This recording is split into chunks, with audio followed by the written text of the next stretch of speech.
It's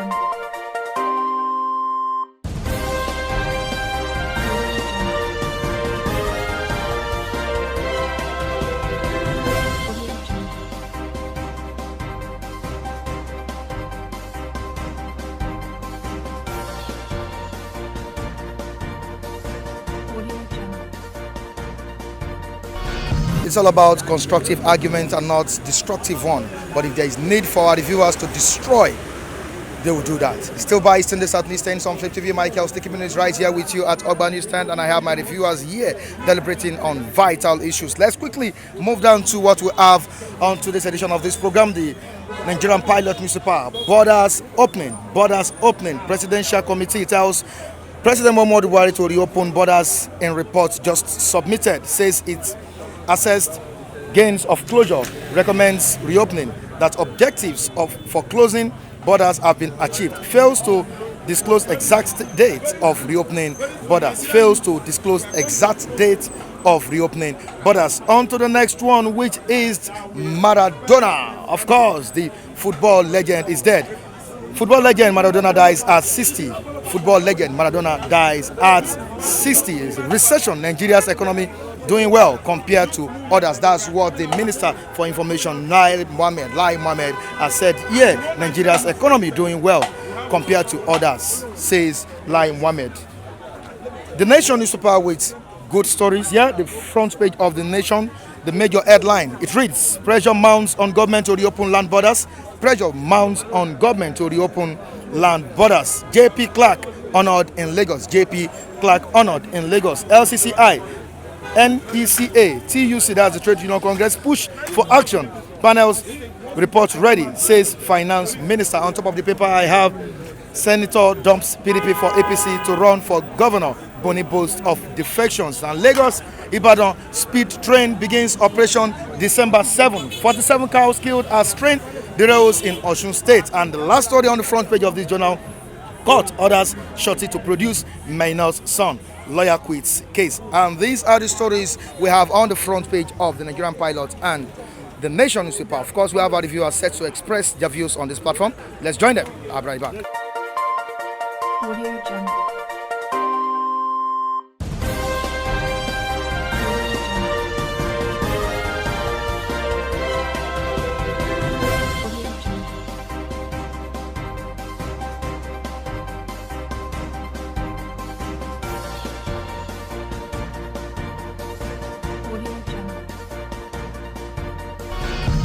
Mr. Mike, the way it stands, considering the atmosphere that it tensed, considering that what everybody is seeking now is the escalation of the whole scenario, I don't think it's a healthy environment to start discussing what the Senator Kano purportedly said during that protest, because everybody is seeking the escalation and returning to normal life. So this is not the best time to start speaking on all that. Okay, now let's speak on border closure.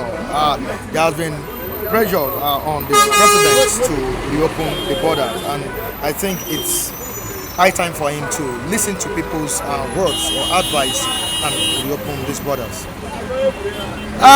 If you look at it, there was no basis for the closure in the first place, because a situation where the closure is not helping the masses, and what you want, your reason of closing it, you are not achieving it. You claim that because of light weapon, you want to forestall people who bring illegal weapons into the country because of banditry, kidnapping, armed robbery, cattle rustling, insurgency, that they grab their weapon through all these through this border. And since the border closure, all these aspects of crime is unabated. So if it is not stopping, then I think they should look inward and look at the reasons why this thing is not working. And they should have by now know that the reason that are due for closing the border, that the aim have not been achieved. Has it benefited us? It is not benefiting anybody anything, rather creating hardship. Because you create scarcity. Rice, for instance, what we produce in Nigeria is not sufficient for our local consumption. You share the border, you create scarcity. The price skyrockets. Inflation. Now, the people are buying the few one in the market is being chased by so much demand. At the end of the day, the price become too exorbitant. So what I'm saying is there is no need to continue closing the border, and we can see the impact it's having on the common man from our neighbors. Look at the fate of Nigerian traders in Ghana. The government of Ghana is victimizing Nigerian traders because of the impact of the closure on their own economy. And you know that Nigeria have a responsibility to allow goods and services move within the ECOWAS community, because there is a treaty which they already subscribe to. So by the time you renege on this, and all of other members of that ECOWAS community who are suffering the impact of your policy will not be happy with your own citizens. So their own policy will hit back on your citizens. So if Nigerian government is a government that has respect for their own citizens, I think before now they would have known that there is every need to open that border. All right, thank you so much, Matthew. Very brilliant one from you. When PDP was there for 16 years, they were not removing money from the economy. They were only mismanaging the resources, which is crude oil. So every time we generate money from crude oil, they mismanage it. That's why we didn't move forward under PDP. Now, this new administration, they are mismanaging the resources. They now remove money from the economy. So every time they remove money from the economy, they use it in the name of they want to work for the economy. They increase tariff, they increase tax, they increase all these things. Full stamp, close border again. So they are removing money from the economy, and they are not bringing a plan that we have our own, we should be self-sufficient from some kind of things. We're not self-sufficient when it comes to food. We're not self-sufficient when it comes to all this importation from other borders. Now you increase the tariff in custom. This comes through water. It lands in the Benin Republic, because that's where the economy, the government make their money from. It lands in Benin Republic, they now bring it through road here. Our tariff here is very, very high from custom. It's very, very high. Like people have yes, it's very, very high. So that people have to use that Benin border to bring in goods, vehicle, all these things. So right from time when you start pulling out money from the economy, like you are pulling out money from the economy, you're not putting anything back in return, it's going to affect everybody. So that's why vehicles are expensive, food is expensive, everything is expensive, because they're not bringing any solution to make us self-sufficient from such kind of things. So it was bad policy from the beginning. It was bad strategy. They were not supposed to touch the money in the economy. They're supposed to touch the money from the resources. Okay, if they are working with the resources, fine. If they are mismanaging that one, fine. But how can you mismanage the resources and you pull out money from the economy and still mismanage it? We don't have road to this very moment. So that's why there's recession. That's why there's no more money. Money is going out, it's not coming in. That's just the problem. Now, don't you think reopening of land borders will bring influx of crime in the country? Opening of borders is crime has always been happening in Nigeria. So it's not as if it's a big deal.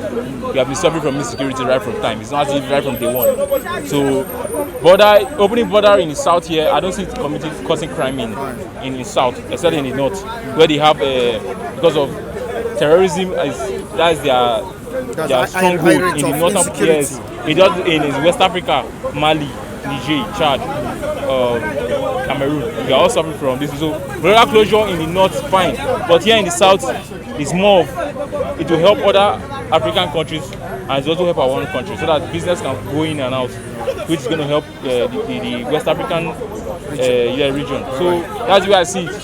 But the problem from the beginning was pulling money out of the economy, like electricity tariff, all these things. That's where the problem started from. All right, thank you so much. Thank you very much. I didn't respect your intellect. All right, quickly. Wow. The hand of God. The only player that could score a goal with hand of God. I remember him. I mean, so rest in perfect peace. It's a loss to football family. It's a loss to football fans all over the world. And with that, we've been following him right from his Napoli, right from the World Cup 1994, with his own solo effort that he used in defeating Nigeria. The solo strength in which he was tested after the match and being found of banned substances, and he was banned for some years. So I could really recollect the memory of Maradona, such a great player we had, and he lost to football family, as I said. May he so rest in perfect peace. Right? Now, quickly to today's business, you were in support of the closure of land borders in Nigeria at first, thinking it will yield good fruits for the masses. But at the end of the day, you kind of diverted from the support you gave to this administration. But presently, so many bodies, many people, Nigerians, are calling for the reopening of these borders based on the fact that it has affected the economy, especially the average Nigerians or poor masses. Now, do you support reopening of borders based on the fact that there are pressure groups have mounted serious pressure on the president? Yeah, actually, I supported it when I supported the closure of border then when the government gave reasons, and it was a good reason. The proliferation of firearms that the Boko Haram supporters were coming in through borders to supply firearms, so they have to get it closed. But later, I found out that the same border you said you closed, some smuggling are still happening, official smuggling by the custom men. We could see them during that time bringing in truck of rices to sell to individuals in the market at lower rates. So it was a blessing in disguise for the custom men, and it was disastrous in disguise for the nation. So opening the border, likewise, at least I have a mother that is stranded in one of the West Coast country now. She wanted to come to Nigeria now, but since then there was no border, and she could not even afford the airfare, right? So she has to rely on them opening the border for her to come and see her children here. So definitely it's a blessing in disguise for opening it, and it's a blessing in disguise for the economy likewise. All right, thank you so much. Diego Maradona is dead. Express your condolence to the family. To a football legend. The football world will miss a football legend. I want to believe God will give his family the fortitude to bear the loss, and to the football world at large. And to the football world at large. There has been talks about the reopening of land borders, which the president is somehow trying to see what he can do about this. Of course, the specific dates to reopen the land borders have not been set. Don't know if it's so day or not.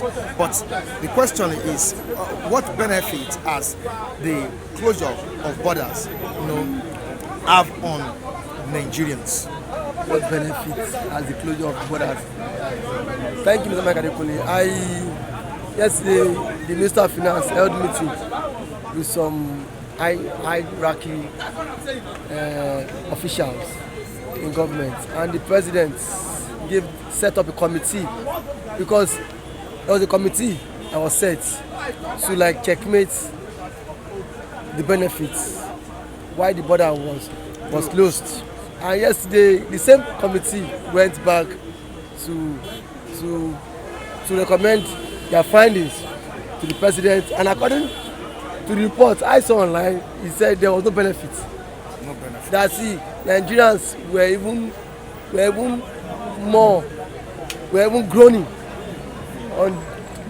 on the border closure. So that's why, as of yesterday, the president set up a committee that will look into the reopening of the border. Back to your question, Mr. Makadekole, the closure of the border has not yielded anything meaningful to every Nigerian.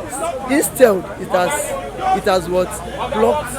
has plunged Nigerians into more hardship, into more problems, into more pain. You cannot tell us that ever since the land borders have been shut, some of us cannot afford a bag of rice, which we know even the poorest Nigerian could afford it then when the border was still open. So you can see the closure of the land borders had more negative effects or not than then having positive effects. You close border, you said you don't want what importation of what commodities now, and then this stuff you have placed ban on. Now how's that? It has not yielded anything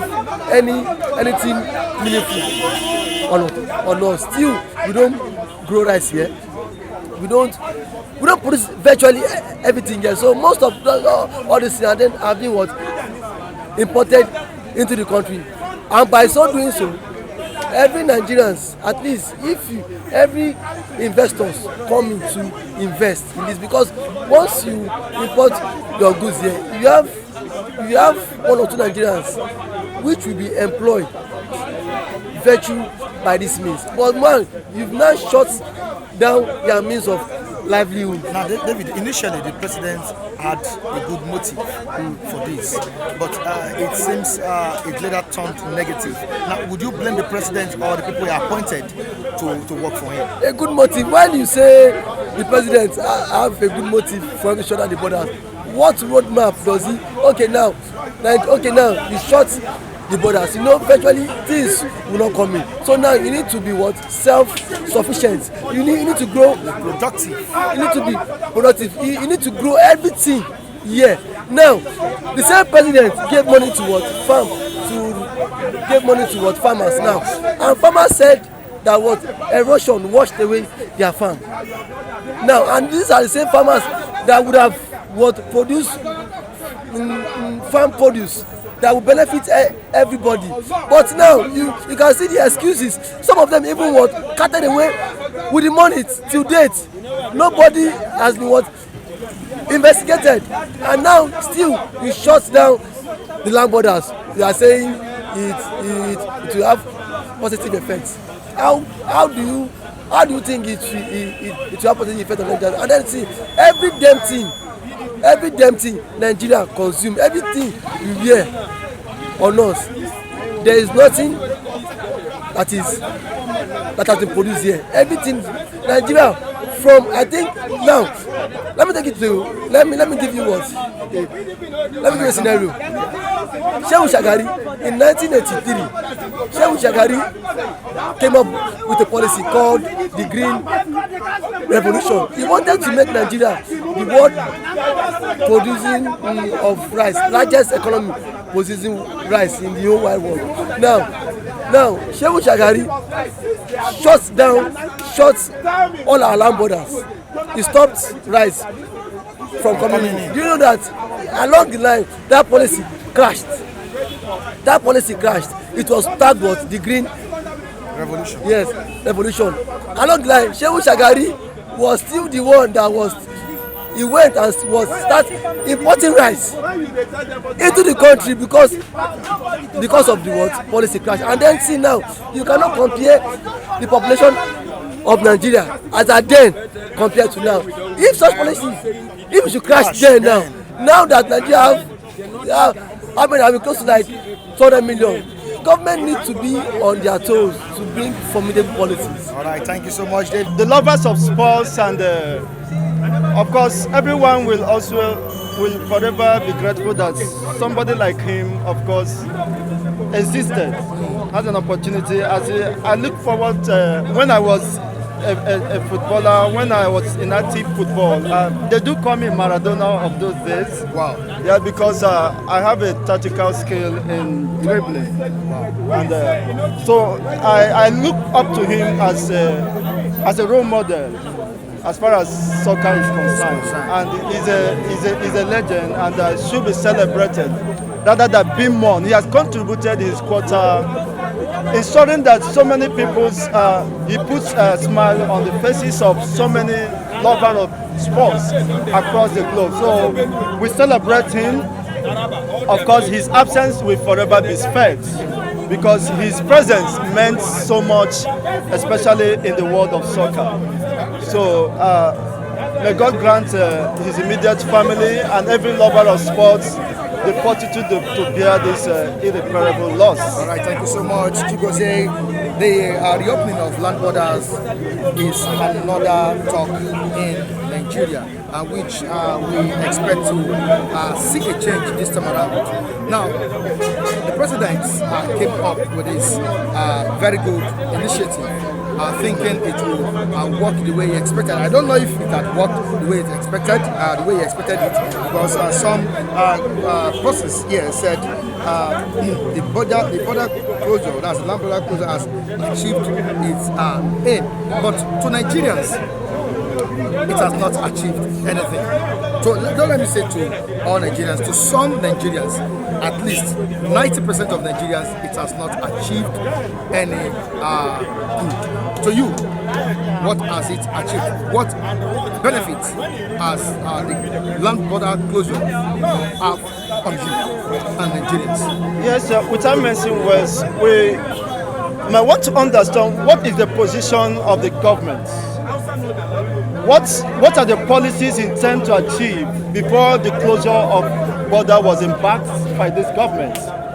You can see they don't re-evaluate their policies and the impact they may have on the masses. They just wake up overnight and they declare whatever and impose whatever they want to impose on the masses. For barely close to how many years now, this border has been under closure, and especially within the southern part of the country. The northern part of the country has still been infiltrated. The borders are not closed. Yeah, they are porous, and of course the custom, I mean, want us to believe that it is they cannot man the porous borders within the northern territory. These are deception, you see, in the highest level. So for me, it has not paid in any way. It has rather ended up aggravating the situation, the economic and the situation of the Nigerian people. It has posed more hardship on Nigerian people. By the way, why should you close the border at this particular time? You see, where we are promoting international or intercontinental market sphere, in order to, you are closing border that you cannot produce. You are closing border, what have you to show for it? You have no internal security. Look at, even at the closure of border, you see the banditries, you see Boko Haram becoming more formidable. So what is the essence of security-wise? What have you gained by closing the borders? Look at internally, look at the NSAS saga and whatever. People are not happy.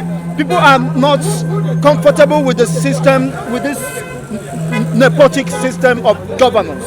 So it has rather, I mean, to them, of course, they have met their target, which is to inflict pain on Nigerian citizens, which is to bring untold hardship. That is the only promise Buhari has ever kept since inception. Prepare for hard time. Who knows what he's going to tell us in the eve of the new year. It has been always prepare for hard time, fasten your beds, and things are going to be tough. That has been his language, and it has not changed from that. So the closure of borders, if they like, they thought that by the closure of borders, they will subjugate us, they will suppress us. But we are gaining more momentum, we are gaining more energy, we are becoming more energetic, and to confront, of course, the position of the government. As far as insecurity is concerned, they have fared woefully. Food security, of course, you can see that $1 now is equivalent to 775 naira or 770 naira. Look at, you are closing border and your citizens are living out. They are seeking for a way to leave the shores of Nigeria. Just a friend of mine paid heavily in order to secure a Dubai visa. What is he going there for? He's going there to do mega security guide. And one of them is going there for a cleaner. You see, and he said that he's being paid $28 per hour. And that $28, and if he happens to work for 4 hours a day, it means about $112 per day. And multiply it by 7 days. You see, and now multiply it by 770. It will be over 400,000. Now, people within the Nigerian state, even as a graduate, how much do I earn per month? How much do you take home per month, Mr. Mike? You can see the level of pain Nigerians and agony Nigerians have been subjected. That they are looking for greener pastures, even within the African states, continent. You see, in order to find a survival for themselves. Yes, to make ends meet. You are paying just a cleaner just for working for 4 hours a day. By the end of the month, you are going with close to 400,000. This 400,000 could pay over 10 graduates in Nigeria. So you can see that when we say that Nigeria is not existing, we are not existing as a nation. So the closure of border has not made any positive impact. You cannot even generate your own electricity. You cannot even refine your own crude oil. You are endowed with crude oil, you can't refine it. So why are you closing border? It's a height of stupidity. And of course, coming down to what the negotiation, of course, the government of this dispensation want to embark with the UK parliamentarians. Yeah, the sanction. You see, they are not making a move in order to cushion the effect of the ban. The sanctions that the UK parliamentarians want to, levy on them. You see, why? Because they are afraid of losing the looted money they have stored in those areas. Which of course they are doing it. Why? Because they have no interest of the people at heart. They are no interest of the Nigerian citizen at heart. They only look at whatever they will earn and to defend their own selfish gain. Look at if Nigerian life, if black life really matters in Nigeria. You see, why is the government embezzling money that is meant to revalidate and equip our health system? Why are they not building roads that will have a direct impact on the masses? If really black life matters, as far as Nigeria is concerned, black life does not matter. And if black life does not matter in your own country, how do you expect other foreigners, other countries to treat you? So charity, they say, begins at home. And if that must be established, if black life must really matters, our governors should be accountable. Our president, of course, I know that it has been his language, he can never change. Our senators who are embezzling our money meant for development should understand that black life matters and charity begins at home. They enjoy luxury life and so many privileges at home in diaspora when they travel abroad. Rather than replicating such development and giant stride on their country home, they resort to destroy this country.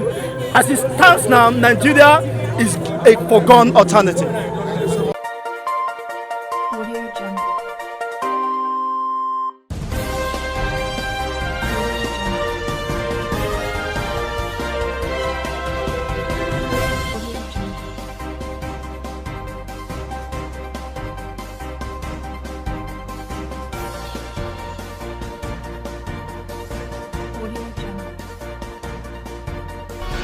And here we say goodbye to you on today's edition of this program. Endeavor to join us next time on the same platform. I remain Michael Adekunle. Behind the camera, I have Festus Oluwabukumi keeping it real. I have another person there, Odusi, Dayo, Femi Davis, and Christian Chukwu. Thank you, guys. You can subscribe to our sister channel, Flip TV Plus. You can subscribe to Flip TV. Join me on Facebook, Michael Timothy Adekunle. Good day, everyone.